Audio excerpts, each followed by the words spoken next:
नमस्कार दोस्तों, मेरा नाम है अभिषेक छोकर। आप देख रहे हैं अनफिल्टर्ड राजस्थान। आज हमारे साथ हैं आईपीएस राजश्री वर्मा।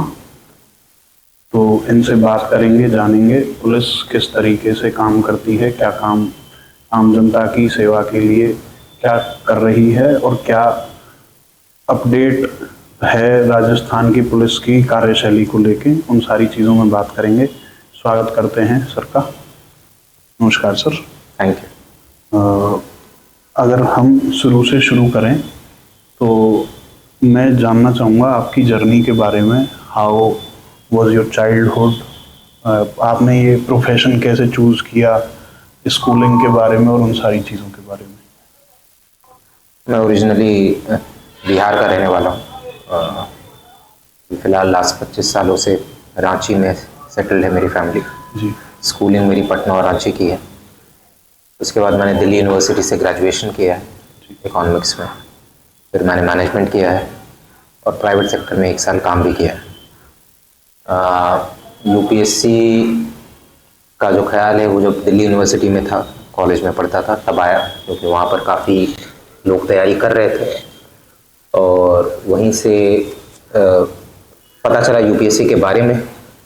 पर उस वक्त ये भी पता चला कि बहुत ही अनप्रेडिक्टेबल और काफ़ी डिफ़िकल्ट एग्ज़ाम होता है, तो इसलिए आपका बैकअप होना ज़रूरी है। तो उस चीज़ को ध्यान में रखते हुए फिर एमबीए किया, प्राइवेट सेक्टर में 1 साल नौकरी की और उसके बाद यूपीएससी की तैयारी शुरू की। फॉर्चुनेटली फर्स्ट अटैम्प्ट में हो गया। पहले मैं Indian audit and account service में था जी। और उसके बाद फिर करीब 3 साल के बाद फिर आईपीएस में आया। जी। तो आपने जब ये प्रिपरेशन शुरू की, आप प्रिपरेशन किया पहले अटेम्प्ट में, जब आपका ऑडिट सर्विसेज में हो गया, तो उसके बाद ये एक जो अचीवमेंट आपको मिलता है, you try to not exactly you but all the aspirants, it gives them hope. So जिन लोगों का फर्स्ट अटेम्प्ट में या सेकंड अटेम्प्ट में नहीं हो रहा है, उन लोगों से आप क्या कहना चाहेंगे? यूपीएससी में इसीलिए मल्टीपल अटेम्प्ट्स जो यूपीएससी वो अलाउ करता है, क्योंकि ये एक ऐसा एग्ज़ाम है कि फर्स्ट अटेम्प्ट में होगा या किस अटेम्प्ट में होगा, आप कितनी भी तैयारी कर ले वो गारंटी नहीं किया जा सकता है। बहुत लोगों का फर्स्ट अटेम्प्ट में हो जाता है, बहुत लोगों का लास्ट अटेम्प्ट में होता है। बहुत लोग 5 अटेम्प्ट देते हैं, प्री भी नहीं होता और लास्ट अटेम्प्ट में अचानक फिर निकल जाता है। तो काफ़ी अनप्रेडिक्टेबल और काफ़ी बहुत सारे फैक्टर्स होते हैं यूपीएससी क्रैक करने के लिए। तो जिनका फर्स्ट अटेम्प्ट में नहीं होता उनके लिए यही मैसेज है कि कंटिन्यूसली जो है अपना एफर्ट पुट इन करते रहना है। अपने को अपने एफर्ट पे ध्यान देना है, आउटकम पे नहीं। बिकॉज आउटकम यूपीएससी में ऐसी चीज़ है कि कोई भी गारंटी नहीं कर सकता है, चाहे आप कितनी भी मेहनत कर लें। तो आपको वो प्रोसेस को एंजॉय करना है, आपको लर्निंग के हिसाब से, सीखने के हिसाब से तैयारी करनी है। और अगर आप ईमानदारी से, सही नीयत से अगर तैयारी करते हैं, यूपीएससी अगर आपका नहीं भी होता है, जिस फील्ड में भी जाएंगे अच्छा करेंगे, क्योंकि आपका नॉलेज बेस जो है वो काफ़ी अच्छा हो जाता है। हर सब्जेक्ट के बारे में आप किसी से भी बात कर सकते हैं, डिस्कशन कर सकते हैं। तो जिस फील्ड में भी जाएंगे नॉलेज कभी व्यर्थ नहीं जाता है, वो कहीं ना कहीं काम आता है जी। तो ईमानदारी से तैयारी करें। यूपीएससी हो गया तो अच्छी बात है, नहीं हुआ तो कहीं ना कहीं वो नॉलेज काम ही आता है। जी। तो आप अभी as a DCP Jaipur south कार्यरत हैं। आपका सुबह से लेकर शाम तक जो रूटीन रहता है, एक बहुत ही हेक्टिक शेड्यूल रहता होगा, तो इसके बारे में आप बताना चाहेंगे कि क्या एज ए डीसीपी क्या रोल रहता है आपका? नहीं, एज ए डीसीपी या फिर इन जनरल पुलिस का जो रोल है वो क्राइम प्रिवेंशन होता है। अगर कोई क्राइम हुआ है तो फिर उसका डिटेक्शन होता है, लॉ एंड ऑर्डर को मेंटेन करना होता है। ये 3 मुख्यतः ये 3 रोल होते हैं, क्राइम प्रिवेंशन, क्राइम डिटेक्शन और लॉ एंड ऑर्डर मेंटेन करना। जी। इसके साथ साथ बहुत सारे और जिम्मेदारियां होती हैं। वीआईपी मूवमेंट होता है तो उसमें प्रोटोकॉल और सिक्योरिटी की व्यवस्था करना, अलग अलग मेला, त्यौहार, शोभा यात्राएं, धरना प्रदर्शन, ये सब चलते रहते हैं, तो वहाँ पर लॉ एंड ऑर्डर मेंटेन करना और बंदोबस्त करना। तो इस तरीके की काफ़ी सारी चीज़ें हैं जो साइमल्टेनियसली सुबह से शाम तक चलते रहती हैं। इन जनरल अगर मैं साउथ जयपुर की अगर बात करूँ तो ये लॉ एंड ऑर्डर के हिसाब से काफ़ी सेंसिटिव डिस्ट्रिक्ट है पूरे स्टेट में, क्योंकि यहाँ पर सीएमओ है, सीएमआर है, राजभवन है, विधानसभा है, हाई कोर्ट है, एसएमएस स्टेडियम है, धरना प्रदर्शन यहाँ पर कंटिन्यूसली होते रहते हैं जी। तो उस हिसाब से काफ़ी हेक्टिक रहता है। कंटिन्यूसली कुछ ना कुछ वीआईपी मूवमेंट हो या लॉ एंड ऑर्डर से संबंधित चीज़ें वो चलते रहती हैं। साथ ही साथ जो अपना नॉर्मल पुलिसिंग वाला काम है, क्राइम प्रिवेंशन, क्राइम डिटेक्शन, परिवादियों से मिलना और उनकी समस्या का हल निकालना, वो भी साइमल्टेनियसली चलता रहता है। जी, तो फिर इस चीज़ में आप क्या कहना चाहेंगे कि अगर जैसे पुलिस ग्राउंड ऑन ग्राउंड ज़्यादा काम करती है या ऑन पेपर ज़्यादा काम होता है? नहीं, दोनों पैरेलली होता है। तो जो आप ऑन ग्राउंड काम करते हैं उसका डॉक्यूमेंटेशन ऑन पेपर होता है, क्योंकि किसी भी चीज़ का डॉक्यूमेंटेशन जो है उसके बिना काम नहीं होता है। जी, तो डॉक्यूमेंटेशन अपना पैरेलली चलता है और ऑन ग्राउंड तो जो फील्ड वर्क है वो फील्ड वर्क है। पुलिसिंग में तो फील्ड वर्क सबसे इम्पोर्टेंट है। थाने लेवल पर आपका सूचना तंत्र कैसा है, इंटेलिजेंस नेटवर्क कैसा है, कोई क्राइम हो गया तो उनको पकड़ने के लिए फील्ड में टीमें लगती हैं। तो फील्ड वर्क भी चलता है और डॉक्यूमेंटेशन भी पैरेलली चलता है। जी। आम जनता और पुलिस के बीच एक भरोसे की कमी है। पुलिस से जो आम जनता है उसका डर का माहौल ज़्यादा है, चाहे राजस्थान की बात करें या ऑल ओवर इंडिया की अगर हम बात करें, जो कॉमन लोग हैं उनमें डर ज़्यादा होता है पुलिस को लेके भरोसे की बजाय। तो उस चीज़ को ख़त्म करने के लिए पुलिस डिपार्टमेंट किन किन चीज़ों को अपडेट कर रहा है या क्या क्या चीज़ें कर रहा है उस चीज़ को करने के लिए? हाँ, बिल्कुल, उस दिशा में पिछले कुछ वर्षों में काफ़ी काम हुआ है। जो एक ट्रस्ट होता है, एक विश्वास होता है पुलिस और जो आम जनता है, जो लोग हैं जिनके लिए हम काम कर रहे हैं, ठीक है, उसको बिल्ड करने के लिए पिछले कुछ दिनों में काफ़ी काम हुआ है। अलग अलग जन सहभागिता कार्यक्रम जो है, जो हमारे CLG कम्युनिटी लाइजनिंग ग्रुप्स बनाए गए हैं, जिनके मार्फत हम लोगों के संपर्क में रहते हैं, उनसे फीडबैक लेते हैं, कहाँ क्या समस्याएं हैं, वो हमें सूचना देते हैं, जो कि हमें लॉ एंड ऑर्डर मेंटेन करने और क्राइम प्रिवेंशन और डिटेक्शन में भी मदद करती है। इसी तरीके से सुरक्षा सखी है, जो महिला संबंधित जो भी समस्याएं हैं, सुरक्षा सखियों के मार्फत हमारे पास आता है। ग्राम रक्षक है, पुलिस मित्र है, और इसके अलावा इन जनरल हम संपर्क सभा या फिर जन सुनवाई ये सब करते रहते हैं, तो जिनसे लोगों से हमारा कंटिन्यूसली संपर्क बना रहता है, उनसे फीडबैक आते रहता है। जैसा कहा जाता है जनरली कि every citizen is a policeman without uniform and every policeman is a citizen in uniform.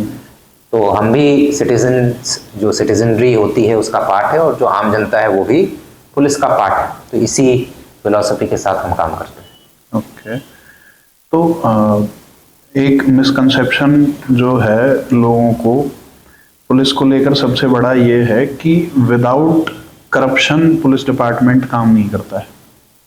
तो पुलिस के भ्रष्टाचार पर आपके क्या व्यूज हैं? नहीं, भ्रष्टाचार कोई पुलिस स्पेसिफिक पुलिस नहीं, और ये अकॉर्डिंग सारे डिपार्टमेंट्स में या सब जगह भ्रष्टाचार होता है, बट पुलिस को लेके और भ्रष्टाचार को लेके जो सबसे ज़्यादा कायस लगाए जाते हैं कि अगर पुलिस में कोई काम करवाना है तो पैसे देने ही पड़ेंगे, उस चीज़ को लेके एक तो आप क्या प्रिवेंशंस कर रहे हैं और ये मिसकंसेप्शन है या रियलिटी है? नहीं, जैसा मैंने बताया कि करप्शन जो है वो एक सोसाइटी का पार्ट है, ठीक है, ये कोई डिपार्टमेंट स्पेसिफिक या फिर कोई ऑर्गेनाइजेशन स्पेसिफिक नहीं होता है। तो ये पहले अंडरस्टैंडिंग अपने पहले सुधारिए जी, ठीक है। ये across the government, across all departments, ठीक है, अक्रॉस ऑल सेक्टर्स ये है, बिल्कुल रियलिटी है। और इसको सुधारने के लिए काफ़ी काम किया गया है। अलग अलग तरीके के चेक्स एंड बैलेंसेस बनाए गए हैं, अलग अलग संस्थाएं बनाई गई हैं। ACB अपना काम करती है, विजिलेंस होता है, वो काम करते हैं, और हमारे लेवल पर सुपरविजन होता है। किसी की भी कोई संलिप्तता पाई जाती है, उनके विरुद्ध कार्रवाई होती है। तो एक पूरा system of checks and balances बना हुआ है। पुलिस का इसलिए आता है बिकॉज पुलिस विजिबल होती है, ठीक है, पुलिस आपको सड़क पर दिखती है जी, बाकी लोग सड़क पर नहीं दिखते हैं जी, इसलिए पुलिस का नाम जो है मे बी ज़्यादा आता होगा, ठीक है। But having said that it is a part of the society, और उसके साथ डील करने के लिए अलग अलग लॉज बने हुए हैं, अलग अलग इंस्टीट्यूशंस बने हुए हैं जो अपना काम कर रही है, और मेरे ख्याल से पिछले कुछ वर्षों में काफ़ी सुधार इस दिशा में आया है। तो आपके अकॉर्डिंग एक गुड पुलिस ऑफिसर की क्या क्या क्वालिटीज़ होती हैं, या एक गुड पुलिस ऑफिसर क्या क्या चीज़ों में, क्या क्या लोगों की मदद करने में, किन चीज़ों में आगे होता है? गुड पुलिस ऑफिसर या फिर एक good civil servant in general, अगर कहा जाता है कि कुछ एट्रीब्यूट्स जो उनमें होने चाहिए, जैसे एम्पैथी होनी चाहिए, कंपैशन होना चाहिए, आप लोगों से मिलते हैं, लोगों की समस्याएं सुनते हैं, तो जब तक एम्पैथी नहीं रहेगी, कंपैशन नहीं रहेगा, तब तक आप समझ नहीं पाएंगे कि सामने वाला किस स्थिति से गुजर रहा है, और तभी उसकी मदद कर सकते हैं। जी। इसके साथ साथ आपको काफ़ी पेशेंटली और काफ़ी बैलेंस्ड आपका आउटलुक होना चाहिए। आपको अलग अलग तरीके के लोगों से मिलते हैं तो आपको पेशेंटली उनको सुनना पड़ता है। आपको एक बैलेंस्ड आपका आउटलुक होना चाहिए, एक पॉजिटिव ऑप्टिमिस्टिक आउटलुक होना चाहिए, और सोल्यूशन ओरिएंटेड होना चाहिए कि भाई प्रॉब्लम्स तो है बट इसका सोल्यूशन क्या है, जी। उस पर फोकस होना चाहिए। तो ये सारे क्वालिटीज़ किसी भी सिविल सर्वेंट या पुलिस ऑफिसर में होनी चाहिए। जी। और एक एआई की अगर हम बात करें, एआई हो गया, रोबोटिक्स हो गया, ये पिछले कुछ सालों में काफ़ी ग्रोथ पर है।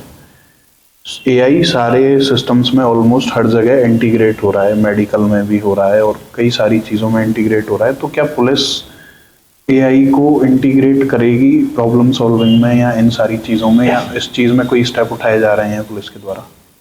हम बिल्कुल उठाए जा रहे हैं। काफ़ी पिछले कुछ टाइम में टेक्नोलॉजी का काफ़ी इस्तेमाल हो रहा है पुलिसिंग, चाहे वो ट्रैफिक मैनेजमेंट में हो, फेशियल रिकग्निशन सिस्टम लगाए जा रहे हैं, automatic number plate identification system लगाए जा रहे हैं, अलग अलग तरीके के जो सॉफ्टवेयर्स हैं, पोर्टल्स हैं, उनका इस्तेमाल किया जा रहा है। अभी रिसेंटली NATGrid करके एक नया पोर्टल आया है इंफॉर्मेशन शेयरिंग के लिए, इंटेलिजेंस शेयरिंग के लिए, CCTNS है, ICJS है। इस तरीके के टेक्नोलॉजी और AI का काफ़ी ज़्यादा यूज़ हो रहा है और अभी आने वाले दिनों में इसका यूज़ और बढ़ेगा ही। जी।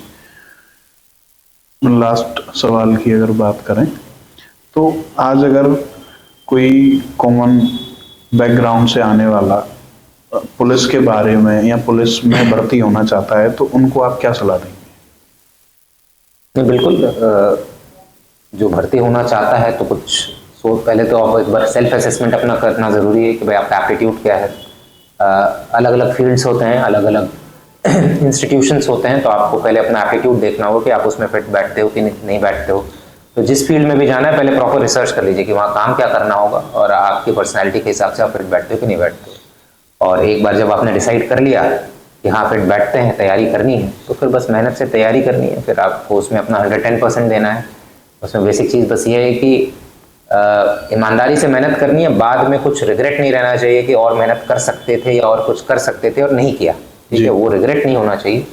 बाकी अपना बेस्ट देना है। मन का हो तो अच्छा, ना हो तो और भी अच्छा, फिर और कुछ बेहतर होगा। जी। तो इसी के साथ ये इंटरव्यू यहीं पे समाप्त करते हैं। कानून केवल किताबों में नहीं, ज़मीन पर जिंदा होना चाहिए। जब सिस्टम जवाब देता है तो सिस्टम में भरोसा लौटता है। आपका बहुत बहुत धन्यवाद ये आपका समय देने के लिए।